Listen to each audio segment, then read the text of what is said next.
What if the idea of flight did not begin with the Wright brothers? What if, long before engines, before metal aircraft, before we ever left the ground, there were stories of machines that could rise into the sky? Not myths whispered in isolation, but written into some of the oldest and most complex texts humanity has ever produced. Texts that describe vehicles that move through the air, battles fought in the sky, and weapons that seem far beyond their time. Across ancient India, these objects had a name: Vimanas.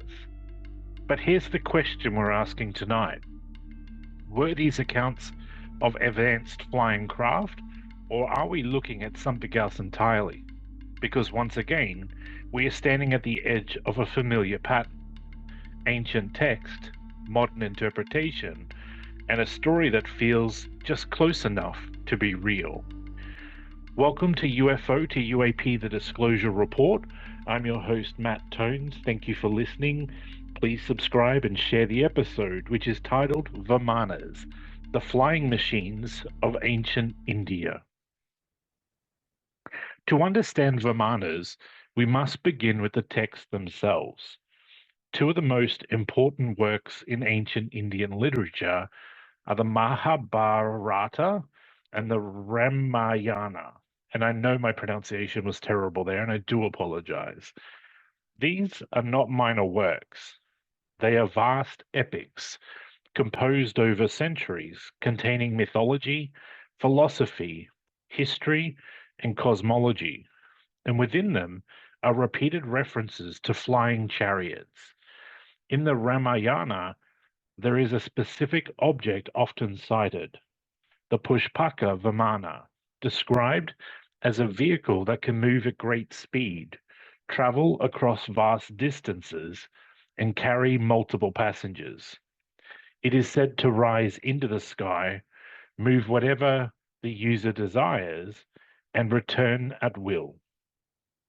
But let's slow down here, because this is where the fascination begins. Descriptions of Vimanas often include movement through the air, radiant or luminous appearance, the ability to change direction, and sometimes vertical ascent and descent. In some passages, they are described as shining like the sun, moving with great speed through the heavens. In the Mahabharata, there are also accounts of aerial battles, weapons deployed from the sky, and destructive force described in vivid, almost overwhelming terms. To a modern reader, these depictions and descriptions can feel familiar, not identical to modern aircraft, but suggestive, close enough to trigger a question: were these symbolic, or were they observational? Now, we move into the critical layer because, just like the Sumerian tablets, we must separate what is written from what is inferred. The word Vimana does not translate directly to aircraft. In its earliest usage, it often refers to a chariot, a palace, or a divine vehicle, something associated with gods or royalty, not necessarily a machine in the modern sense. This matters because ancient texts are poetic, symbolic, and deeply metaphorical. Descriptions of movement through the sky may represent divine power, spiritual ascension, or cosmological storytelling. Now, we address one of the most cited and most misunderstood elements, and I do apologize if I get this pronunciation wrong: Vaimanika Shastra. This text is often presented as an ancient manual describing detailed aircraft design, propulsion systems, and advanced technology. But here's the reality: most scholars agree that the Vaimanika Shastra is not ancient. It is believed to have been completed in the early 20th century, and when studied scientifically, its descriptions of flight have been found to be aerodynamically unworkable inconsistent with real engineering principles.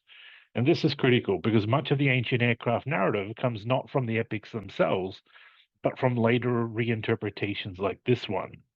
Now, we step back because this is where the real insight emerges. We've now seen Sumerian texts describing gods from the sky, biblical accounts describing chariots of fire, Indian epics describing Vimanas, different cultures, different time periods, similar themes, sky beings, divine vehicles, movement through the heavens. So we ask, is this coincidence or is it something deeper? Let's now apply the intelligence lens, the first one being shared human experience. All ancient civilizations looked to the sky. They observed celestial bodies and built cosmologies around them. The sky was mysterious, powerful, and beyond human reach. So naturally, it became the domain of the divine. Let's now look at language limitation. Ancient people described extraordinary concepts using familiar language and symbolic imagery. A chariot may not mean a literal cart. It may be the closest available analogy for something beyond ordinary experience. And now, modern projection. This is where things shift. Today, we live in a world of aircraft, spacecraft, and advanced propulsion. So when we read vehicle moving through the sky, we don't see divine symbolism. We see technology. This is not discovery, it is interpretation. So, what are Vimanas? They are real elements of ancient Indian text, described as flying vehicles or divine transports, but they are not confirmed evidence of ancient aircraft, extraterrestrial technology, or advanced lost civilizations. What they are is something more subtle, a reflection of how ancient cultures understood power, described the unknown, and imagined the heavens. Because the deeper question is not, did ancient civilizations have flying machines?